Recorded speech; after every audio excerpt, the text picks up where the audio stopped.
Channel chemistry lecture by doctor Richa Sharma. आज का जो मेरा टॉपिक है वो मैं 11th क्लास का सेकेंड चैप्टर एटॉमिक स्ट्रक्चर पढ़ा रही हूँ आपको। तो एटॉमिक स्ट्रक्चर चैप्टर पढ़ाने से पहले मैं आपको पूरे चैप्टर का इंट्रो दे रही हूँ। एक्चुअल में क्या है, ये चैप्टर थोड़ा बड़ा है तो इसमें डिफरेंट साइंटिस्ट के लॉ आते हैं।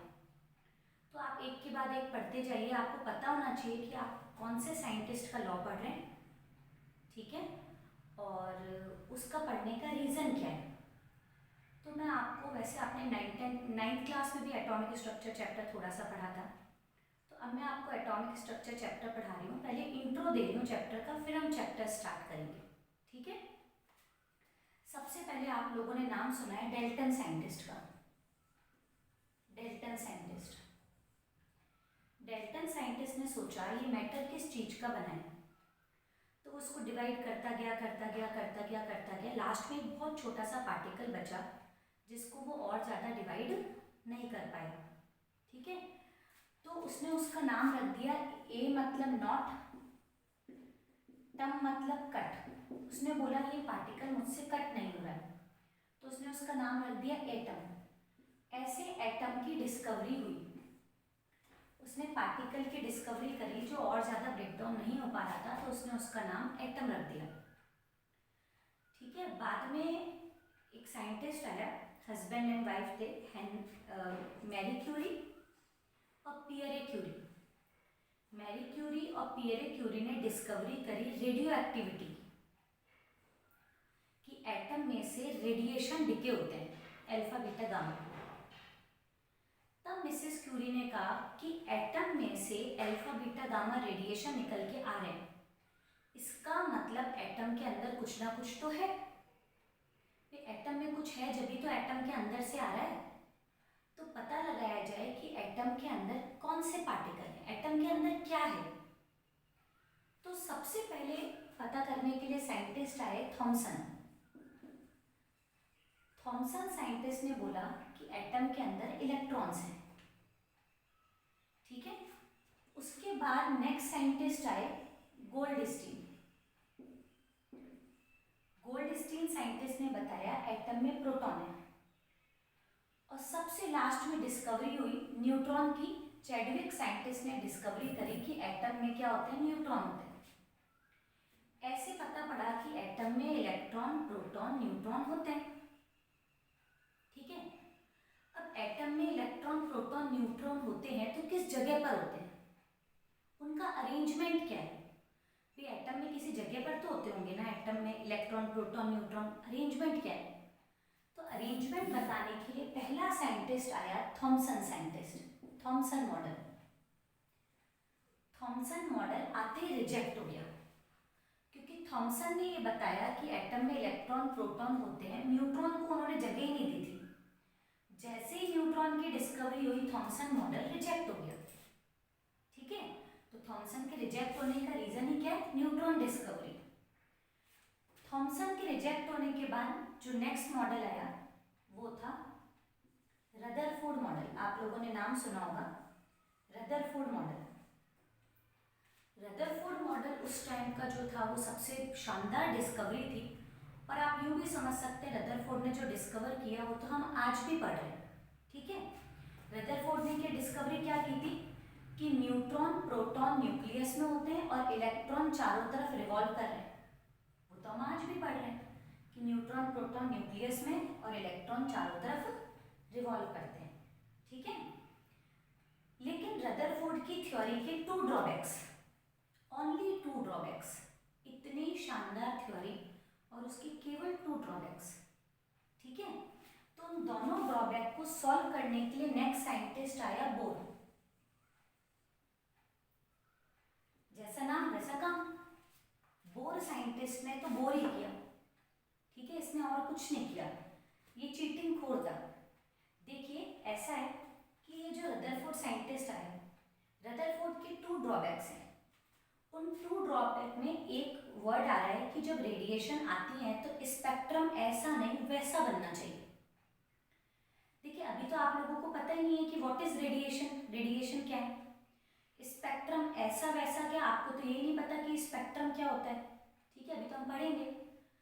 तो रदरफोर्ड के बाद नेक्स्ट मॉडल बोर का आएगा, लेकिन हम बीच में रुक जाएंगे और हम बीच में रुक के पहले ये डिस्कस करेंगे व्हाट इज इलेक्ट्रोमैग्नेटिक रेडिएशन।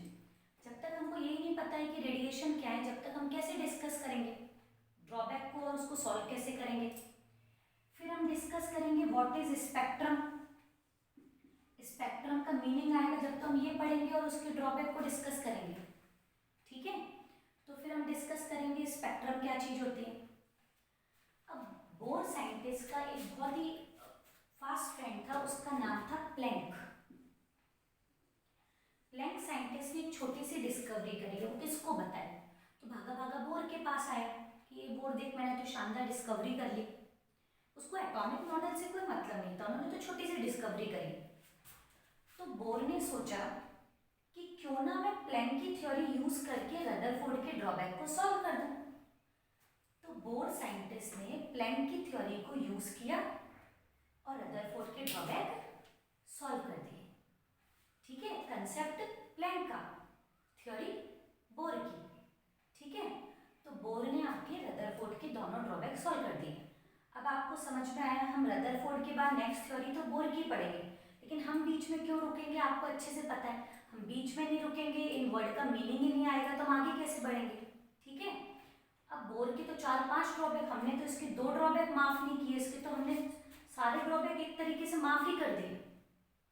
इसके एक ड्रॉबैक को सॉल्व करने के लिए नेक्स्ट साइंटिस्ट आया था सोमरफील्ड। उसने बोर के एक ड्रॉबैक को जरूर सॉल्व किया, ठीक है। अब देखिएगा साइंटिस्ट की कॉन्फ्रेंस तो जगह जगह चलती रहती है। यहाँ तक एटॉमिक स्ट्रक्चर आ चुका है कि न्यूट्रॉन प्रोटॉन न्यूक्लियस में इलेक्ट्रॉन चारों तरफ रिवॉल्व कर रहे हैं, ठीक है। अब देखिए साइंटिस्ट की कॉन्फ्रेंस जगह जगह चलती रहती है। एक कॉन्फ्रेंस में 2 साइंटिस्ट आपस में मिले, एक साइंटिस्ट का नाम था डी ब्रोगली और एक साइंटिस्ट का नाम था हाइजेनबर्ग। दोनों ने एटम के ऊपर छोटी सी डिस्कवरी करी, ठीक है। तो वो दोनों आपस में मिले, तो डी ब्रोगली ने हाइजेनबर्ग से पूछा तुम बताओ तुमने क्या डिस्कवरी की। हाइजेनबर्ग ने कहा तुम बताओ तुमने क्या डिस्कवरी की। दोनों ने एक दूसरे को बताया तो पता पड़ा दोनों ने सेम डिस्कवरी करी, सेम कंक्लूजन, और शानदार कंक्लूजन विथ प्रूफ, हम रिजेक्ट भी नहीं कर सकते।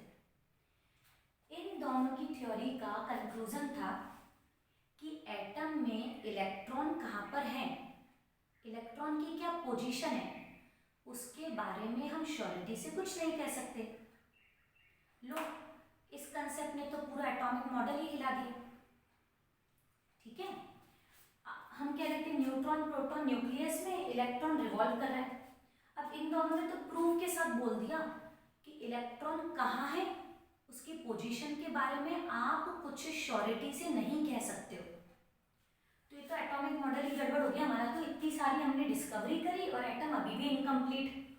न्यूट्रॉन प्रोटॉन का है जी न्यूक्लियस में, इलेक्ट्रॉन का है जी हमको तो पता नहीं इलेक्ट्रॉन का है, उसके बारे में तो हमें कुछ नहीं पता, ठीक है। तो अब ऐसे कैसे छोड़ दें एटॉमिक स्ट्रक्चर में, इलेक्ट्रॉन को अकेला थोड़ी ना छोड़ देंगे, इलेक्ट्रॉन के बारे में भी तो बताना पड़ेगा। तो हमने कहा ठीक है, डी ब्रोगली हाइजेनबर्ग ने कहा श्योरिटी से नहीं बता सकते हो कि इलेक्ट्रॉन कहाँ मिलेगा, तो हम प्रोबेबिलिटी तो बता ही सकते हैं, शायद शायद इलेक्ट्रॉन वहाँ हो, शायद वहाँ हो। हम प्रोबेबिलिटी वर्ड तो यूज कर सकते हैं ना, हम श्योरिटी वर्ड यूज नहीं कर रहे, ठीक है। जैसे हमारे घर तक पहुँचने का एड्रेस होता है, ठीक है, कि हमको इंडिया में आना है, फिर राजस्थान में आना है, फिर हमको अजमेर में आना है, फिर हमको सिविल लाइंस एरिया में आना है, ठीक है। तो जैसे हमारे घर तक पहुंचने का एड्रेस है, इस प्लॉट नंबर पे आना है, इस प्लॉट में इस रूम में आना है, ठीक है, वैसे इलेक्ट्रॉन के घर तक पहुंचने का भी एड्रेस है, किस सिटी में जाना है, किस एरिया में जाना है, प्लॉट नंबर क्या है, उस प्लॉट में किस रूम में इलेक्ट्रॉन मिलेगा, वो इलेक्ट्रॉन के घर तक पहुंचने का एड्रेस है। लेकिन वो 100% श्योर नहीं है कि आप जाएंगे तो इलेक्ट्रॉन मिल जाएगा। 90 से 95% चांसेस है कि आप जाएंगे तो इलेक्ट्रॉन मिल जाएगा, श्योरिटी नहीं दे रहे हम, ठीक है। जैसे हमारे घर तक पहुंचने का एड्रेस होता है, ऐसे इलेक्ट्रॉन के घर तक भी पहुंचने का एड्रेस होता है। This address is called quantum number. 90 90 से 95% ये आपको एक्यूरेसी के साथ इलेक्ट्रॉन के घर तक पहुंचा देगा। 100% श्योरिटी की बात हम नहीं कर रहे, ठीक है। तो न्यूट्रॉन प्रोटॉन का है न्यूक्लियस में, इलेक्ट्रॉन का है ये रहा एड्रेस, जाइए हो सकता है आपको इलेक्ट्रॉन मिल जाए, ठीक है। तो ये पूरा एटॉमिक स्ट्रक्चर चैप्टर जो है वो कंप्लीट होता है। तो जब आप एटॉमिक स्ट्रक्चर चैप्टर पढ़ेंगे तो कौन से साइंटिस्ट की थ्योरी आप पढ़ेंगे, उसमें आपको कौन कौन सी डेफिनेशंस पढ़नी है। फिर स्टूडेंट कंफ्यूज हो जाते हैं कि अब हम ये थ्योरी पढ़ रहे हैं, अब हम ये पढ़ रहे हैं, अब हम बीच में डेफिनेशन क्यों पढ़ रहे हैं। तो मैंने आपको सबसे पहले डिटेल में बता दिया कि ये पूरा चैप्टर है जो हम सीक्वेंस में पढ़ेंगे। डेल्टन से चैप्टर स्टार्ट करेंगे और क्वांटम नंबर पे चैप्टर हम फिनिश कर देंगे, ठीक है। तो आज के फर्स्ट लेक्चर में एटॉमिक स्ट्रक्चर में मैंने आपको इंट्रोडक्शन दे दिया एटॉमिक स्ट्रक्चर का। नेक्स्ट सेकंड लेक्चर जब मैं बनाऊंगी तो मैं डेल्टन थ्योरी से ये चैप्टर स्टार्ट करूंगी, ठीक है। Thanks for watching.